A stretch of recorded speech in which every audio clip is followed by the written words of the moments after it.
के दो रहस्यमयी किरदार मुस्कान और साहिल की हैवानियत ने लोगों को झकझोर कर रख दिया है। दरअसल मुस्कान और साहिल के किरदार पर पड़ा पर्दा जैसे जैसे हट रहा है, लोग चौंक भी रहे हैं और सवाल भी कर रहे हैं। सवाल कर रहे हैं कि क्या ऐसा भी हो सकता है।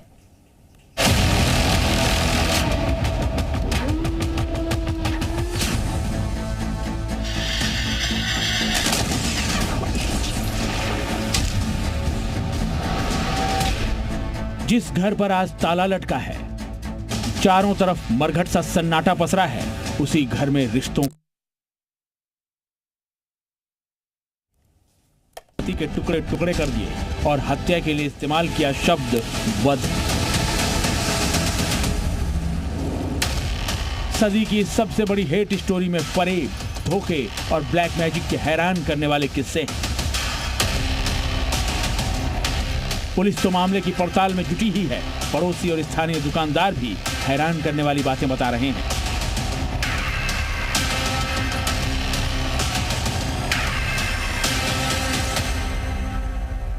वो किसी से बात ही नहीं करती थी, ना कभी किसी से मिलती थी। बस वो जुड़े वाला आता था, उसको तो देखा 2-3 बार दिन में आता था। वो कोई बहुत रिजर्व नेचर की थी, मतलब किसी से कोई बातचीत नहीं। इनके हस्बैंड अब से 2 साल पहले लंदन चले गए थे, तो साहिल का इसी हमारे गली का आना गई थी। एक बुजुर्ग को अपना पिता बनाकर मुस्कान मेडिकल स्टोर पहुंची थी। बुजुर्ग के फोन में दवा का प्रिस्क्रिप्शन दिखाकर उसने दवा खरीदी थी। जी न्यूज की टीम जब सच का पता लगाने मेडिकल स्टोर पहुंची तो मेडिकल स्टोर के मालिक ने क्या कुछ कहा, सुनिए। ये लड़की अपने फादर को कह रही थी कि फादर है मेरे साथ, तो उनके लेके आई हूँ। और जब मैंने इनके फादर की, रियल फादर की वो देखी थी, फोटो वीडियो देखी थी, तो वो काफ़ी एज ओल्ड नहीं है, यंग है। जिसको लाई थी वो ओल्ड था। डॉक्टर का जो प्रिस्क्रिप्शन था वो सिर्फ मोबाइल पे दिखाया था और मोबाइल से उन्होंने दवाई ली थी। मुस्कान ने हत्या से पहले सौरभ को बेहोश करने की प्लानिंग की थी और इसी प्लानिंग का हिस्सा थी वो दवाई। सौरभ को बेहोश करने के लिए जिस दवा का इस्तेमाल हुआ वो एंजाइटी की आयुर्वेदिक दवाई थी। दवा का ओवरडोज देकर सौरभ को बेहोश किया गया। कोफ्ते की सब्जी में दवाई मिलाकर सौरभ को दी गई। हालांकि हत्या के वक्त सौरभ पूरी तरह से बेहोश नहीं हुआ था। सौरभ की सांसें चल रही थी और मुस्कान उसका गला काट रही थी।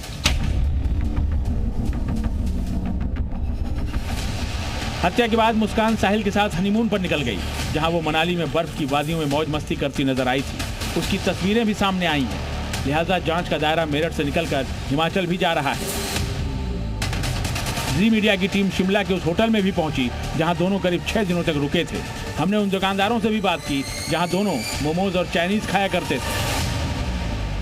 वो जो है अंदर ही नहीं मानते थे, दरवाजा खोलते थे, खाना पकड़ते थे और पेमेंट के लिए बोलते थे पेमेंट और ऑनलाइन कर। होटल में ही रहे वो 4-4:30 बजे के बाद बाहर निकलते थे, फिर आए और फिर दूसरे दिन आप यहाँ से वो 12 बजे के बाद चेकआउट हो। साहिल यहाँ से क्या लिया करते थे खाने के लिए? यहाँ से चिकन फ्राइड मोमोज लिया करते थे, वेज फ्राइड मोमो लिया करते थे और तारीफें भी करे जाते थे कि बहुत अच्छी बनी भाई। पेमेंट कौन देता था? पेमेंट लेडीज देती थी।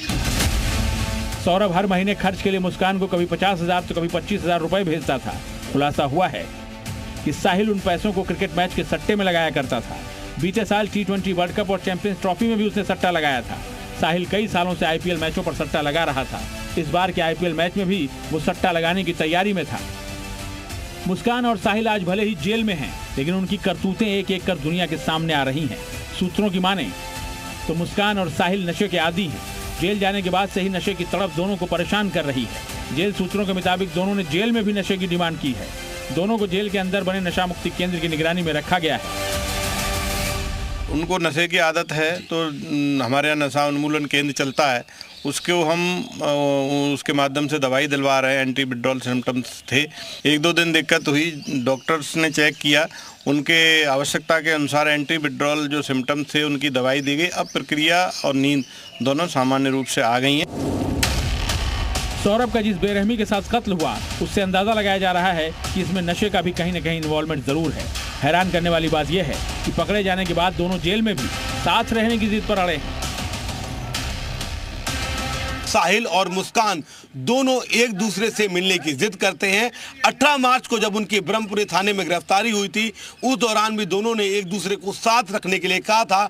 तब भी पुलिस ने साफ तौर पर उन्हें डांट कर चुप करा दिया था, जबकि सूत्र ये दावा कर रहे हैं कि अभी भी उन्हें जेल में पुलिस मिलने नहीं देती है। पुलिस हत्या के हर एंगल को जोड़ रही है। इसमें तंत्र मंत्र से लेकर हिमाचल में दोनों की 14 दिनों की क्राइम कुंडली खंगालने की कोशिश भी शामिल है। इसके अलावा पुलिस मुस्कान और उसके परिवार वालों के बैंक अकाउंट भी खंगाल रही है। सौरभ के पासपोर्ट को भी पुलिस ने अपने कब्जे में ले लिया। तो सामने आया है, हत्या से पहले शॉपिंग करने के लिए पहुंचा था। शॉपिंग का वीडियो सामने आया है, जहां पर बेटी और दोस्त के साथ गया था शॉपिंग करने के लिए। बेटी पीहू का जन्मदिन था, इसीलिए बेटी पीहू को बर्थडे की ड्रेस जो है वो दिलाई थी। तो ये एक नया वीडियो है जो कि सामने आया है। सौरभ का अपनी बेटी के साथ नजर आ रहा है, साथ ही साथ सौरभ का एक दोस्त भी यहाँ पर नजर आएगा आपको।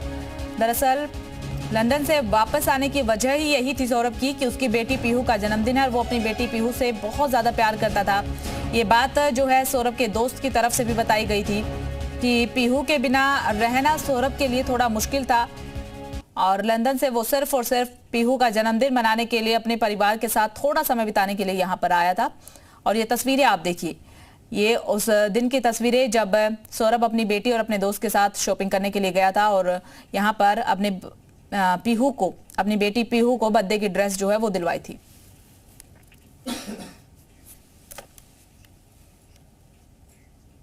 सौरभ हत्याकांड को लेकर के एक और बड़ा खुलासा हुआ है। मेडिकल शॉप के ओनर ने किया है दावा। 1 महीने पहले मेडिकल शॉप पर मुस्कान आई थी। बुजुर्ग शख्स को साथ लाने का दावा जो है वो भी किया गया है। मोबाइल फोन में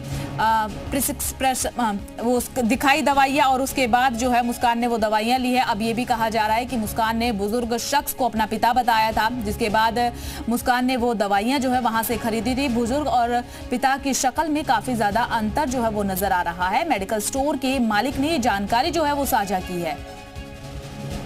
मेरठ के चर्चित सौरभ राजपूत हत्याकांड में एक के बाद एक अहम खुलासे हो रहे हैं। अब पुलिस की जांच में ये सामने आया है कि मेरठ की खैर नगर की उषा मेडिकल शॉप से मुस्कान ने दवाइयां ली थी। आरोप इस तरीके के हैं कि वो दवाइयां, कुछ वैसी ही दवाइयां सौरभ को दी गई, जिसके बाद वो बेहोश हो गया और इस पूरे हत्याकांड को अंजाम दे दिया गया। जी न्यूज़ की टीम इस वक्त मेरठ के उसी मेडिकल स्टोर पर पहुंची हुई है। सर, क्या नाम है आपका? मेरा नाम अमित जोशी है।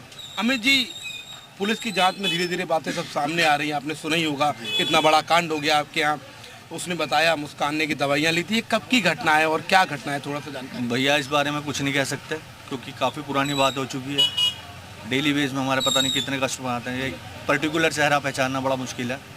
और पुलिस वाले मेरे पास लाए थे, उन्होंने बताया था कि आपके यहाँ से मेडिसिन ले गए, तो थोड़ा सा पता लगा था कि हाँ ले गए। अच्छा, आपने सीसीटीवी फुटेज वगैरह हो गए, आपने पहचाना? अपने पिता को लेकर आई थी, अकेली आई थी, कैसे दवाई वगैरह? भैया देखो, उस टाइम की बात है कि ये लड़की अपने फादर को कह रही थी कि फादर है मेरे साथ, उनके लेके आई हूँ। और जब मैंने इनके फादर की, रियल फादर की वो देखी थी, फोटो वीडियो देखी थी, तो वो काफ़ी ऐसी ओल्ड नहीं है, यंग है। जिसको लाई थी वो ओल्ड था, यानी कि किसी और को अपना पिता बना कर लाई थी। प्रिस्क्रिप्शन वगैरह दिखाया आपको, डॉक्टर की कोई पर्ची वगैरह कुछ? डॉक्टर का जो प्रिस्क्रिप्शन था वो सिर्फ मोबाइल पे दिखाया था और मोबाइल से उन्होंने दवाई ली।